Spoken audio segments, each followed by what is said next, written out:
What if everything you believed about women was a lie? What if the fairy tales, the slow dances, the late-night texts, the soulmates, the fireworks, they weren't magic, but programming? What if the most powerful force in your life wasn't love, but biology wearing a mask? You were told love is connection, that it's the peak of human experience, that to love and be loved is the highest form of fulfillment. But here's the question no one asks. Why do you love the way you do? Why do you feel pulled towards certain people even when it hurts you? Why does rejection feel like death? And why, despite all your rational thinking, does a single look, a smile, a scent have the power to unmake you? Arthur Schopenhauer was one of the few philosophers willing to face this storm head-on.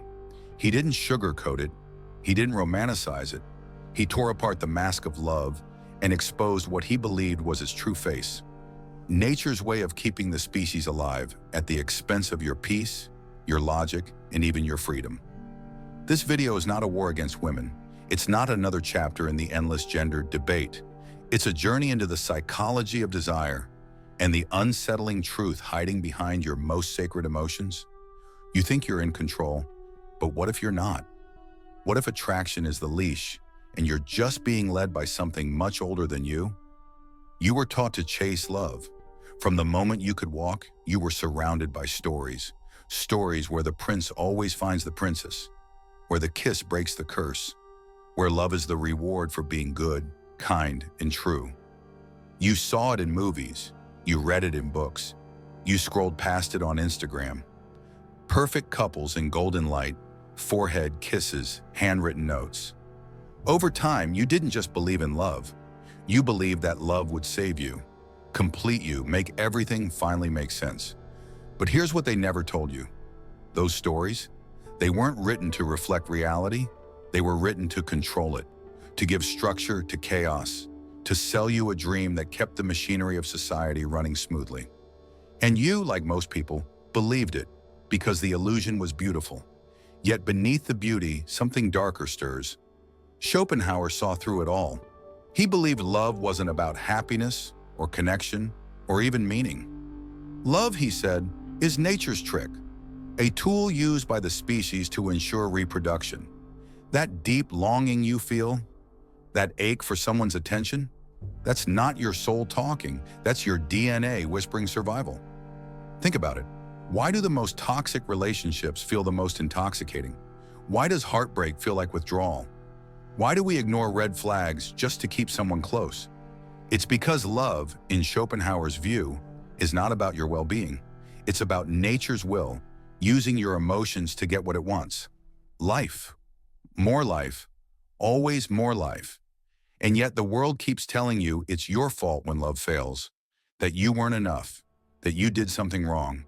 But what if the game was rigged from the start?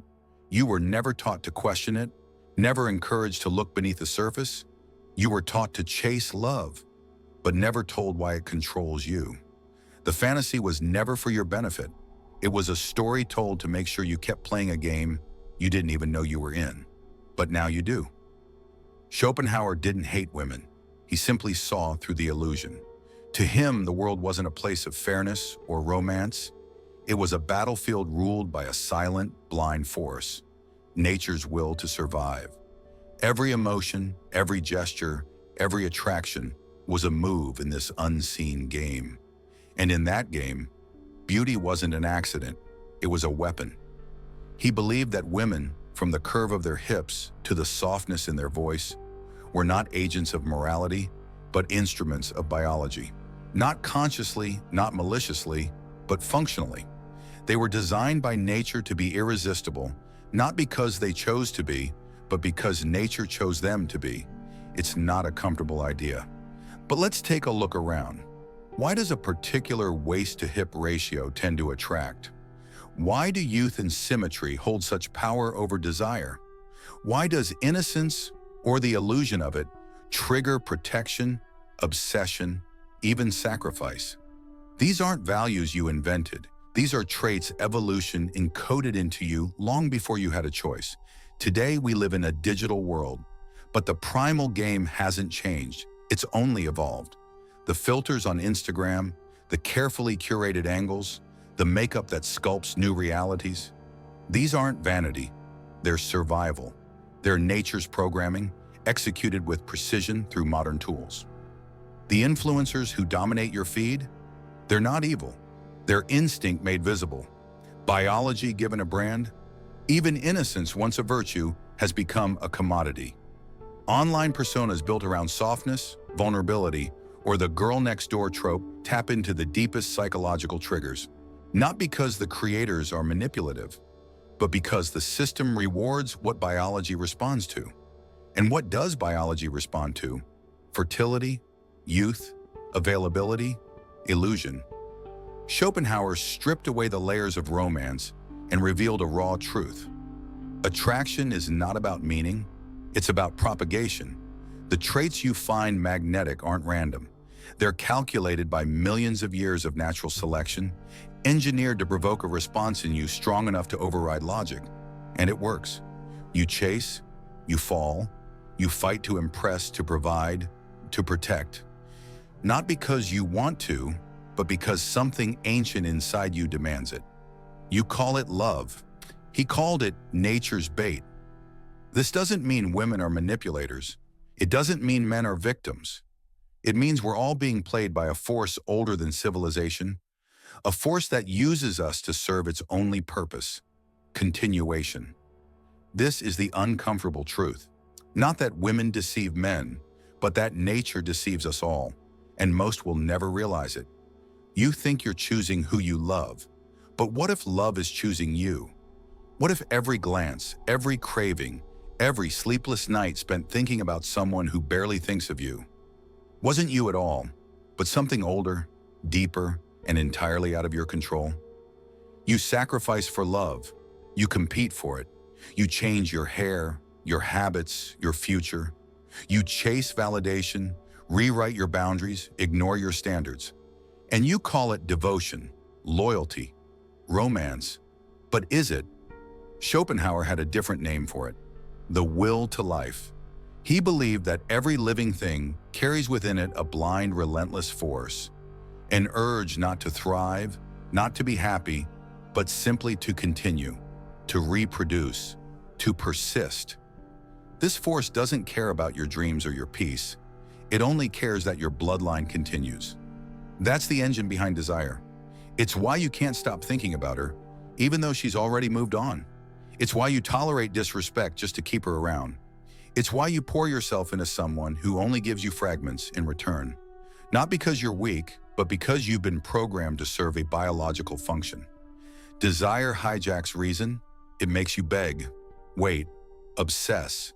It turns kings into fools, warriors into poets, thinkers into addicts. You see it everywhere. In the guy who gets ghosted but still checks her stories. In the man who funds her lifestyle, hoping one day she'll love him back. In the millions who scroll, swipe, simp, chasing dopamine disguised as intimacy. And it's not your fault. Your mind has been wired for this since before civilization existed. Before gods, before laws, before love songs. This is not you falling in love. It's nature pulling your strings. That doesn't make it any less real, but it makes it worth questioning. How much of your identity is built on chasing someone else's attention? How many times have you mistaken desperation for destiny? The truth is, most men aren't falling in love. They're falling into instinct. And until you recognize the trap, you'll keep calling it fate. You'll keep suffering in the name of a feeling you never chose. Because this isn't just about her. This is about the part of you that was never free. She smiles. Not because she loves you, but because she can. It's a subtle power, a glance, a laugh, a delayed reply.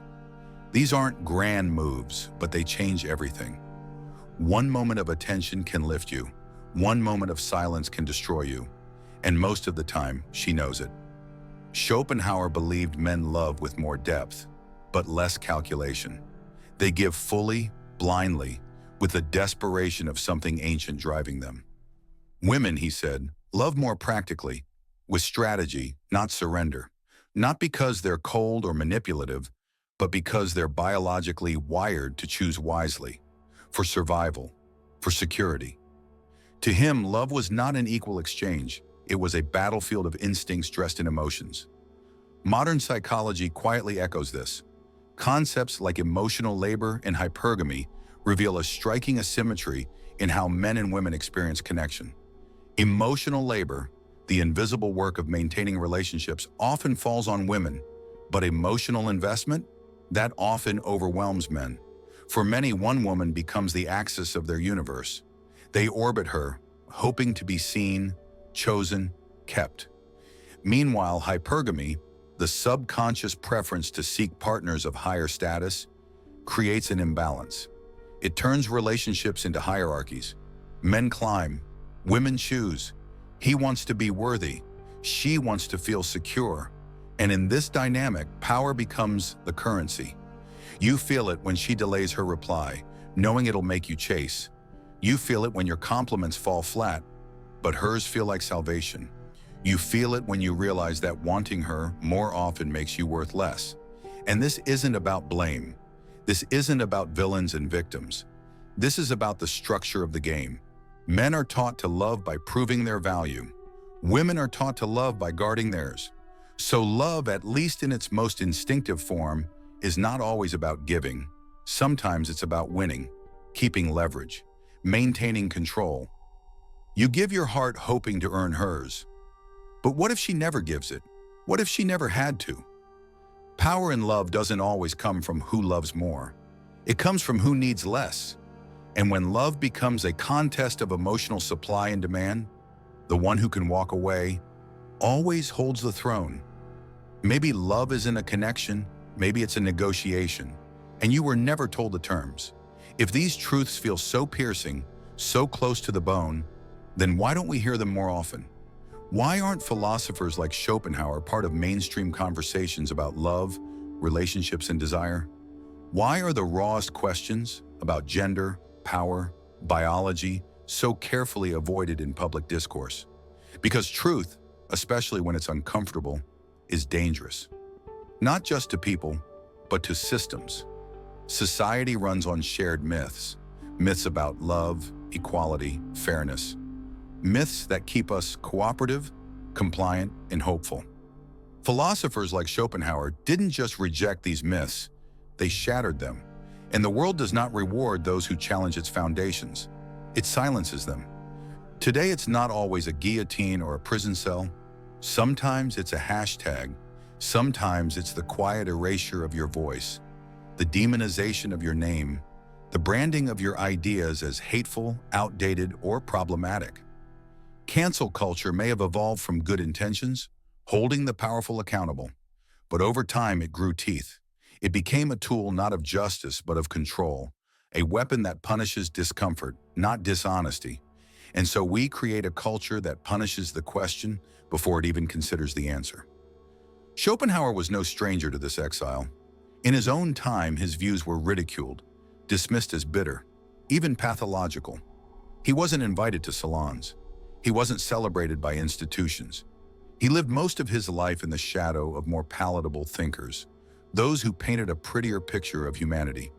But the irony is, centuries later, his ideas feel more relevant than ever. Because while society evolves, human nature rarely does. The fear of discussing these topics isn't a reflection of their falsehood.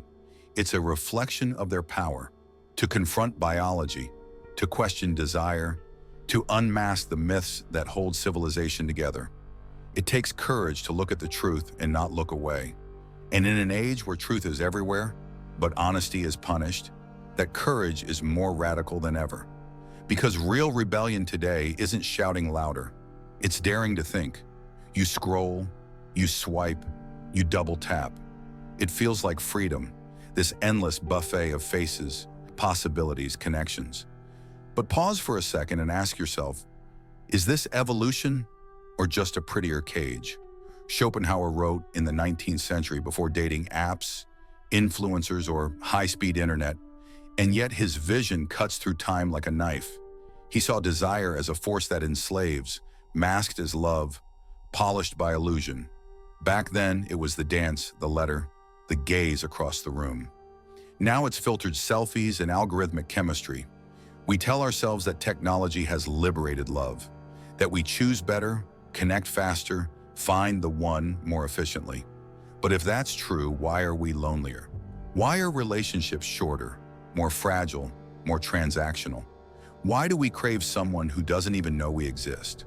Why do we fund strangers' lifestyles through pixels and usernames? Parasocial love, OnlyFans subscriptions, romantic delusions spun from curated images. These aren't signs of liberation, they're symptoms of captivity, of instinct hijacked by platforms designed to exploit it. And deep down you feel it, the emptiness after the dopamine fades, the regret of chasing what never cared, the ache of being addicted to an illusion. So ask yourself, are you truly free in your choices? Or are you still obeying the same biological script, just with better graphics? Desire didn't die with time, it adapted. It learned how to brand itself, monetize itself, make you feel empowered while keeping you dependent. You're not a caveman anymore. But maybe, just maybe, you're still chasing the same bait. This is not a war against women. It never was. Schopenhauer didn't call women evil. He didn't preach hatred. He simply held up a mirror to nature, and what stared back was not cruelty, but indifference. A machine with no face, no heart, no intention, just a will. Blind, relentless, and endlessly reproducing itself through us. That's not a villain. That's a pattern. And once you see the pattern, you don't need to resent it. You don't need to rage against it. You simply need to rise above it. You are not a slave to instinct. You are not condemned to chase illusions, to be puppeteered by biology, to mistake longing for love. You can observe your desire. You can name it. You can step outside of it, not to deny it, but to master it. True power doesn't come from conquest. It comes from clarity. The moment you understand what drives you, you stop being driven. You stop falling into patterns that repeat. You stop sacrificing your soul to win a game designed by nature, not by you. And in that awareness, there is freedom. Not from love, but from the illusion that you must lose yourself to find it. You were taught to admire them, to chase them, to suffer for them. From the moment you could feel desire, you were told that women were the answer, your purpose, your reward, your redemption. But what if they were never the answer? What if they were the mirror, reflecting the parts of you still ruled by instinct, still chained by illusion? This was never about hating women. It's about seeing clearly. Because once you understand what draws you in, you stop being pulled. Once you see the forces at work, biological, psychological, cultural, you stop mistaking them for love. Women are not the enemy, but the fantasy of them, the one crafted by nature and sold by society, that is the trap. And the moment you stop chasing what was never real is the moment you reclaim everything that is.